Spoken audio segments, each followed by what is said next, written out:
ओम श्री गणेशाय नमः।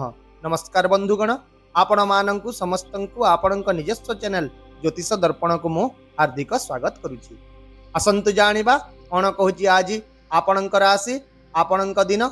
तेबे चलंतु सबुदिन परि भिडियोटी को आरंभ करिबा एक सुंदर सुविचार सहित। बंधुगण, सफलता केवल सेमानंकु ही मिली थाए जो माने परिस्थिति को डरी अटकी जानती नहीं, बरं ताठारु शिखी आगकु बढ़ी थांती।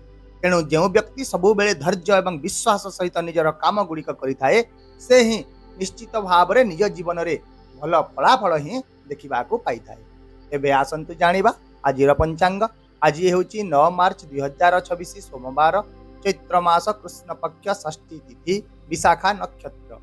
आजिर राहु काल सकाळ 7टा 45 मिनिट रु दिवा 10टा 56 मिनिट पर्यंत रहिबो। तेणु एही समय मध्यरे आपण कोनोसी शुभ वा नूतन काम आरंभ करंतु नाही। सेहीपरि आजिर अमृत मुहूर्त अर्थात दिनर सबुठारु शुभ समय दिवा 11टा 2 मिनिट रु अपराह्न 1टा 15 मिनिट पर्यंत रहिबो, जहाँकि समस्त काम पाई एक भल एवं शुभ समय हेबो। चंद्र आज तुला राशि रे एवं सूर्य कुंभ राशि रे गोचर करिवे। एबे आसंतु जानिबा धनु राशि पाई आज दिनटी किपरि रहिबो। आज दिनटी आपणक पाई किछि नूतन अभिज्ञता एवं नूतन बुझामणा नै आसीछि। धनु राशि रे अनेक लोकंक पाई आज यात्रार सुयोग रहिबो, किंबा आपणक काम पाई घरु दूर को यात्रा मध्य करने को पड़ी पारे। एही यात्रा केवल स्थान परिवर्तन नुहे, बरं आपणक पाई किछि अभिज्ञता एवं शिक्षा आनीदेव, जहाँ आपणक जीवन रे एक गभीर प्रतिफलन सृष्टि करिब। आज आपणक निज जीवन रो दिग स्पष्ट करिवार समय आसी जाइछि बोली किछिटा एपरि अनुभव हेबो। एहा छड़ा आज किछि समय एकाकी नै आपण निजर लक्ष्य एवं आपणकर अंतर्निहित चिंताधारा उपरे आत्मचिंतन कले एहा आपणक पाई बहुत लाभदायक साब्यस्त हेबो। आउ मध्य आज आपण आध्यात्मिक चिंताधारा प्रति आकर्षित होई पारंती, जहाँ आपणक पाई मानसिक शांति आनी देबे। एबे जानिबा आज दिनटी आपणक पाई चाकरी, क्यारियर, व्यवसाय एवं शिक्षा दृष्टि किपरि रहिबो। तेबे कार्य एवं क्यारियर क्षेत्र में आज आपणक जोगाजोग दक्षता बहुत दृढ़ हेबो। आपणक किछि प्रभावशाली लोकंक सहित संयोग स्थापन करिवार एक भल सुयोग मिलिबो। आज आपण निजर मतामत को सौजन्य एवं बुझामणा सहित उपस्थापन करि पारिबे, जहाँ अन्य माननकु बेस प्रभावित करिबो। एहा छड़ा जदि आपण कोनोसी एक गोष्ठी किंबा दल सहित मिसी काम करूछंती, तेबे सहयोग मनोभाव सहित काम कले सकारात्मक फलाफल मिलिबो। सामाजिक गणमाध्यम किंबा अन्यान्य जोगाजोग माध्यम रे एक योजना किंबा प्रकल्पर प्रचार मध्य आज सफल हेबो। सेहीपरि आज दिनटी छात्र छात्री माननक पाई गंभीरतार सहित निजर लक्ष्य विषय रे विचार करिवार एक दिन हेबो। एवं जदि सेमाने आज अध्ययन एवं दक्षता उपरे ध्यान देबे, तेबे आगामी दिन रे निश्चित भाव में सकारात्मक फलाफल देखा पाइबे। एबे जानिबा आपणकर आर्थिक स्थिति विषय रे। तेबे आज आर्थिक क्षेत्र में आपणकु किछि संयम एवं सतर्कता अवलंबन करने को पड़िबो। आपणकर पाखकु टंका तो निश्चित आसीबो, किंतु किछि क्षेत्र में विलंब देखा दे पारे। तथापि आपण आज जे कोनोसी त्वरित आर्थिक कारबार को एड़ाइबा को चेष्टा करंतु। एवं जदि आपण एक नूतन निवेश विषय रे मध्य चिंता करिसंती, तेबे से विषय रे प्रथमे संपूर्ण सूचना ग्रहण करंतु। सेहीपरि व्यवसायी माने आज किछि नूतन संपर्क स्थापन करिवारे सफल हेबे, जहाँ भविष्य रे सेमानंक पाई लाभ आनी देबो। एवं आजिर धैर्य एवं बुद्धिमान निष्पत्ति दीर्घकालीन भाव में आपणको आर्थिक स्थिरता प्रदान मध्य करिबो। एबे जानिबा आपणकर स्वास्थ्य विषय रे। तेबे आपणको आज निज स्वास्थ्य विषय रे टिके सतर्क रहिबा को पड़िबो। निजर स्नायुतंत्र एवं फुसफुस संबंधी किछि हालुका संवेदनशीलता आपण अनुभव करि पारंती। ता सहित मानसिक विचलन किंबा अस्थिरता हेबार मध्य संभावना रहिछि।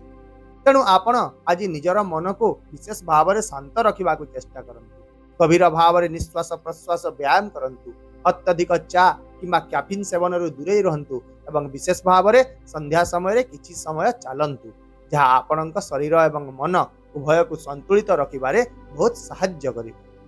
वर्तमान जानिबा आपणकर पारिवारिक, सामाजिक, प्रेम एवं वैवाहिक जीवन विषय रे। तेबे आज पारिवारिक संपर्क रे जोगाजोग वृद्धि पाइबो। आपणक प्रियजनक सहित समय बिताइबार एक भल सुयोग मिलिबो एवं खोलाखोली भाव में आपण निजर भावना मध्य प्रकाश करि पारिबे, जहाँ आपणकर संपर्क गुडी को आहुरी निकटतर करिवो। एहा छड़ा आज बंधु माननक ठारु समर्थन पाइबे, जहाँ एक प्रमुख लक्ष्य हासिल करिबारे आपणक पई सहायक हेबो। तथापि केतेक समय रे छोट छोट कथा को नहीं किछि भूल बुझामणा सृष्टि होई पारे। तेणु आज आपण निजर कथाबार्ता रे संयमता एवं बुझामणा बजाय रखंतु। सेहीपरि आज आपणक प्रेम एवं वैवाहिक जीवन पई दिनटी भावप्रवण गभीरतार एक दिन हेब। प्रेम संपर्क लोक मैंने आज साथी सहित किसी गुणात्मक समय बिताइबार एक भल सुजोग पाइबे।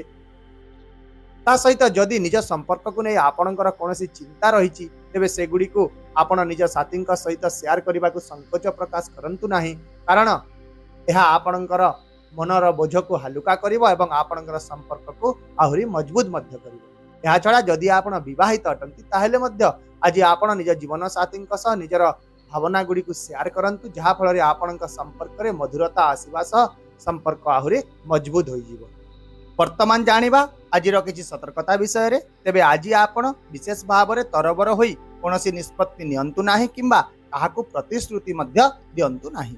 आपण निज भाई भौणी एवं पड़ोसी सहित पुराना समस्या गुड़िक विषय रे आलोचना करने समय रे संयमता बजाय रखंतु एवं निजर समस्त काम गुड़ी को धैर्य सहकारे समाप्त करने को चेष्टा करंतु। ताहेले आपणक पई आजिर विशेष प्रतिकारटी हेउची आज आपण शिव मंदिर को जाई शिवलिंग रे जल एवं बेलपत्र अर्पण करंतु।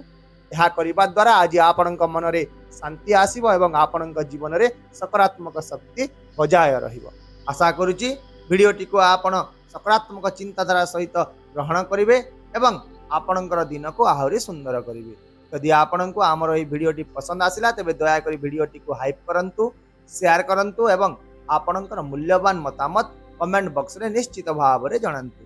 ता सहित आम चैनल को सब्सक्राइब करने को मध्य भूलंतु नहीं, कारण प्रत्येक दिन आमे आपणक पई आनी थाउ सठिक सहज एवं निर्भर योग्य राशिफल। तेबे आसंता काली पुणी देखा हेबा आउ एक नूतन राशिफल वीडियो सहित।